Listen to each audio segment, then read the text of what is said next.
അപ്പോൾ മിഥുൻ ഇനിയും കുറച്ച് സമയത്തിനുള്ളിൽ ആ സ്കൂളിലേക്ക്, തേവലക്കര സ്കൂളിലേക്ക് എത്തുകയാണ്. തേവലക്കര സ്കൂളിൽ കഴിഞ്ഞ കുറച്ച് നാൾ കൊണ്ട് തന്നെ അവിടുത്തെ ഒരു പ്രിയപ്പെട്ട വിദ്യാർത്ഥിയായി മാറിയ മിഥുൻ അവിടെ എത്തുകയാണ്. ഇനിയും അവിടേക്കൊരു തിരിച്ചുവരവില്ല. അവൻ്റെ ക്ലാസ്സിൽ അനാഥമായി കിടക്കുന്ന ഒരു ചുവന്ന ബാഗ് ഈ ദിവസങ്ങളിൽ നമ്മൾ കണ്ടു. അപ്പോൾ ആ സ്കൂള് ഒരു സങ്കടക്കടലാണ്.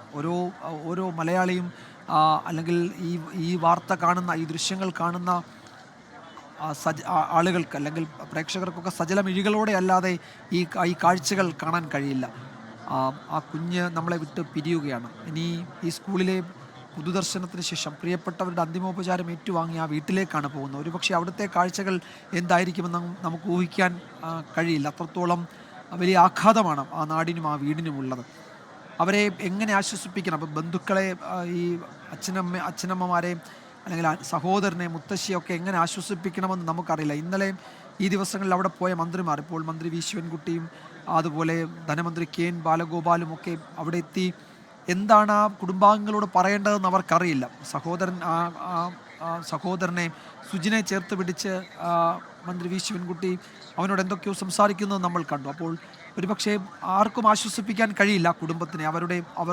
അവർക്കുണ്ടായ നഷ്ടം, അവർ അനുഭവിക്കുന്ന വേദന, സങ്കടം, അതിൻ്റെ ആഴം ഒരുപക്ഷെ നമ്മൾ കരുതുന്നതിനേക്കാൾ അപ്പുറമായിരിക്കും. നേരത്തെ പറഞ്ഞതുപോലെ ആ സങ്കടക്കടലിൽ നിന്ന് അവർക്ക് മോചനം ഉണ്ടാകട്ടെ അധികം വൈകാതെ എന്ന് നമുക്ക് ആഗ്രഹിക്കാം. അതുമാത്രമേ നമുക്ക് ഈ ഘട്ടത്തിൽ കഴിയൂ. ഇന്നലെ അവിടെ എത്തിയ മറ്റു മന്ത്രിമാർ ഇപ്പോൾ, അല്ലെങ്കിൽ ജനപ്രതിനിധികൾ എല്ലാവരും അവരുടെ കരച്ചിലിന് മുന്നിൽ, ഹൃദയം പൊട്ടുന്ന നിലവിളിക്ക് മുന്നിൽ തല താഴ്ത്തി നിൽക്കാനേ കഴിയുന്നു. കാരണം ഇവിടുത്തെ ഓരോരുത്തരും, അല്ലെങ്കിൽ ഈ നാട്ടിലെ ഓരോരുത്തർക്കും ഈ മരണത്തിൽ ഉത്തരവാദിത്വമുണ്ട്. നമ്മൾ എന്തുകൊണ്ടും ഇതറിഞ്ഞില്ല, നമ്മൾ എന്തുകൊണ്ടും അതിലിടപെട്ടില്ല എന്നത് കുറ്റബോധത്തോടെ ഓരോരുത്തർക്കും ചോദിക്കാൻ കഴിയണം. ഇപ്പോൾ അധികൃതർ മാത്രമല്ല, നാട്ടുകാർ, PTA, മറ്റ് രക്ഷിതാക്കൾ, അവിടെ ഉണ്ടായിരുന്ന മറ്റുള്ളവർ ഓരോ ദിവസവും ആ സ്കൂളിലെത്തുമ്പോൾ ഇതിങ്ങനെ ഈ വൈദ്യുത കമ്പി, ആ വൈദ്യുത ലൈൻ ആ സ്കൂളിനോട് തൊട്ടുരുമ്മി കടന്നു പോകുന്നത് ഇവിടുത്തെ മക്കൾക്ക് ഭീഷണിയാകില്ലേ, അവർക്ക് അപകടം ഉണ്ടാക്കില്ലേ എന്ന് ആശങ്കപ്പെട്ടവർ,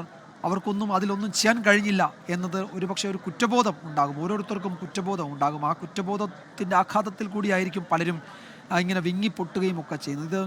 ഇത് എല്ലാവരുടെയും ഉത്തരവാദിത്വത്തിലുണ്ടായിരുന്നൊരു കാര്യമാണ്. പക്ഷേ ആർക്കും അത് പരിഹരിക്കാൻ കഴിഞ്ഞില്ല. അവസാനം നമുക്കൊരു 13 വയസ്സുകാരൻ്റെ, നാളെ ഈ നാടിന് വലിയ ഒരു വാഗ്ദാനമായി മാറേണ്ടിയിരുന്ന ഒരു 13കാരൻ്റെ ജീവൻ നമുക്ക് ബലി കൊടുക്കേണ്ടി വന്നു. ഒരു രക്തസാക്ഷിയെ കൊടുക്കേണ്ടി വന്നു. ഏതാനും ചില മണിക്കൂറുകൾ കൊണ്ട് ചെയ്തു തീർക്കേണ്ട ഒരു ജോലി അത് സമയത്ത് ഇടപെടാത്തത് കൊണ്ട്, സമയത്ത് ചെയ്തു തീർക്കാത്തത് കൊണ്ട് നമുക്ക് ഒരു രക്തസാക്ഷിയെ ആയി മാറിയിരിക്കുകയാണ് ഈ 13 വയസ്സുള്ള മിഥുൻ. ആ കുട്ടിയുടെ കുടുംബത്തിനുണ്ടായ നഷ്ടം അത് അപരിഹാര്യമാണ്. അത് പരിഹരിക്കില്ല. അത് ഏതെങ്കിലും തരത്തിൽ ആശ്വാസവാക്കുകൾ കൊണ്ട് ആ കുടുംബത്തെ, ആ മാതാപിതാക്കളെ, മുത്തശ്ശിയെ, സഹോദരനെ ഒന്നും ആശ്വസിപ്പിക്കാൻ നമുക്ക് കഴിയില്ല. അങ്ങേയറ്റം ഹൃദയം തകരുന്ന, ഹൃദയം പൊട്ടുന്ന വേദനയുടെ കാഴ്ചകളാണ്, വേദനയുടെ ശബ്ദമാണ് ആ വീട്ടിൽ നിന്ന്, ആ സ്കൂളിൽ നിന്ന് നമ്മൾ ഈ ദിവസങ്ങളിലൊക്കെ കേട്ടത്. അവിടേക്ക് ജനരോഷം ഇരമ്പി. സ്കൂളിൻ്റെ കവാടത്തിൽ വലിയ പ്രതിഷേധങ്ങൾ കണ്ടു. ഗേറ്റിൽ ആർത്തലച്ചെത്തുന്ന പ്രതിഷേധ